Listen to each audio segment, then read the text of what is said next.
In this video, I'd like to talk about prolonged or complicated grief. But before we jump into that, I would like to introduce myself. I am Ghazala at the Heart and Soul Cafe. If you've been here before, thank you so much for coming back. It means so much to me. And if you're here for the first time, welcome aboard. Okay, so I'd like to talk about prolonged or complicated grief.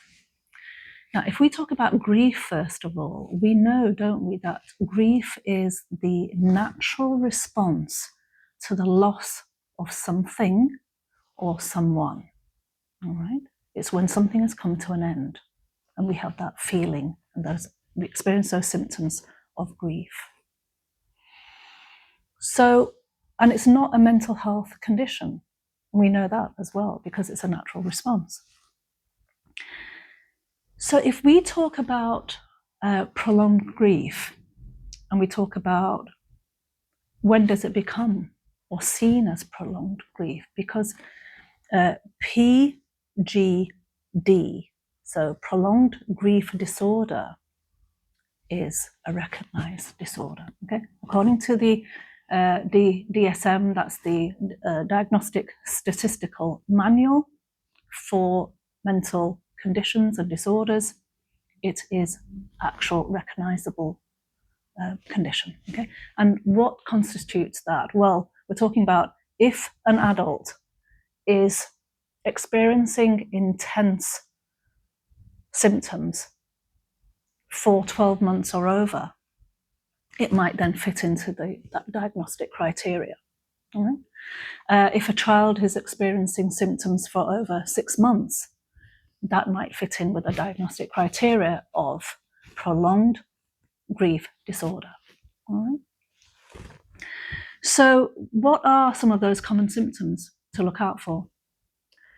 If somebody is yearning and longing for that person who has passed away, and when I say longing and yearning, because I talk about my own loss and the fact that I lost my son 4 years ago. And yes, I have a longing and a yearning for him.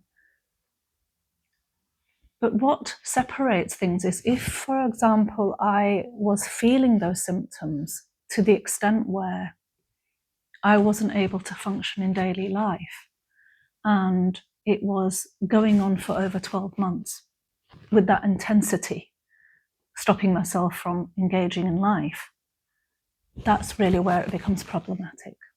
Okay. Some of the other symptoms is just. Now we talked about the 5 stages of grief, and we come. One of those symptoms, one of those stages, is acceptance. It's really having the inability to accept at all, to accept that loss. Your brain cannot accept the loss at all, and that's where we're struggling. Okay, we may get a feeling, and I've experienced this, and I think I can resonate with this so strongly, that you feel that a part of you died too, and I state that in previous videos, where I feel that a part of me was left at the park where I lost in my local park where I lost my son. Okay, and that is a strong feeling. Okay, so that's another symptom, but we'll talk about the intensity in a minute. Feeling that you just cannot find any kind of meaning or purpose to life anymore after your loss. Okay, it just isn't happening. It's not happening at all. Okay. Another symptom may be that you find it very difficult to make any kind of connection with people around you. And that could be for the reason that you feel they wouldn't understand if you were sharing, or you've isolated yourself in your grief, which is stopping you from connecting with the people that you were connected to before your loss. Okay. Another symptom may be that you cannot see a future at all. You just cannot see any kind of future going forward, moving forward for you after your loss. Okay, it just ends there. And the thing to think about and to be mindful about here is it is not your fault. It's not that you're doing grief wrong, because there's no right or wrong way. You haven't failed. You haven't failed yourself. You haven't failed anyone else. Okay? It's not that you're doing anything wrong. There's all sorts of other things going on in your brain, which is your brain working in a way to protect you. Okay? And things are happening to protect you from the pain that you are experiencing. Okay? So it's no fault of your own. So you don't want to beat yourself up about this or think that you've done something wrong, you're doing it all wrong, you have failed. It's not that at all. Okay? It's not your fault.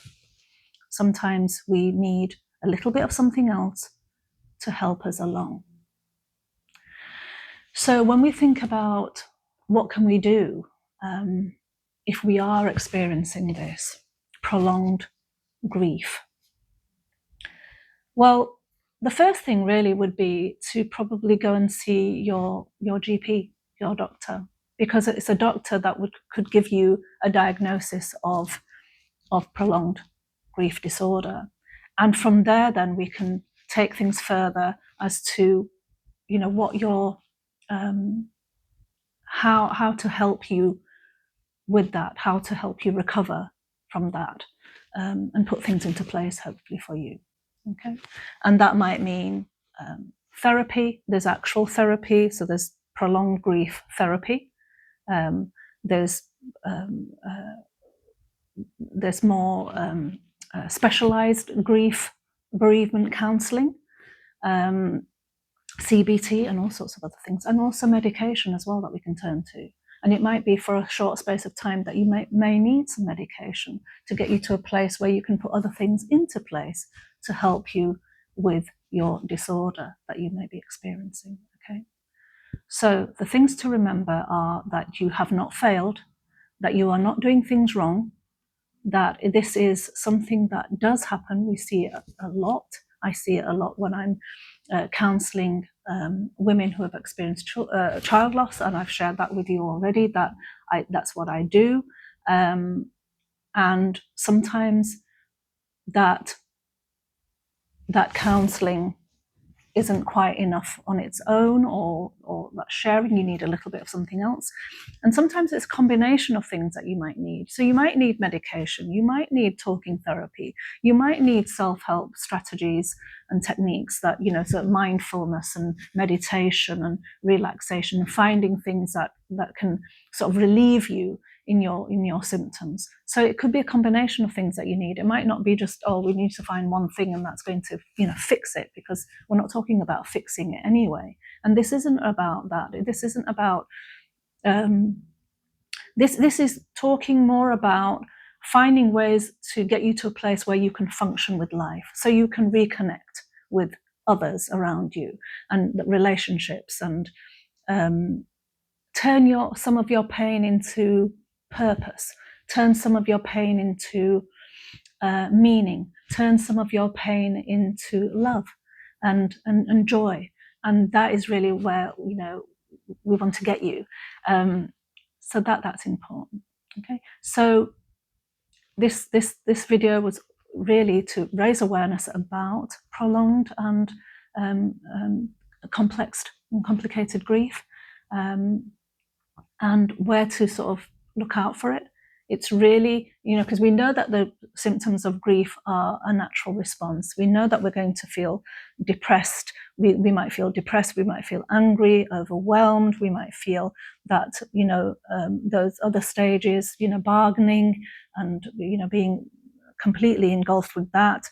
what we are actually saying is that if these symptoms for an adult go on for over 12 months and it's still very, very intense to the extent where it's stopping you from connecting with others, getting with your life, functioning in life, and it's affecting your relationships, then we need to sort of think about it. You're not sleeping, you're not eating, it might be loss of libido, it could be all sorts of things that are stopping you from carrying on with life.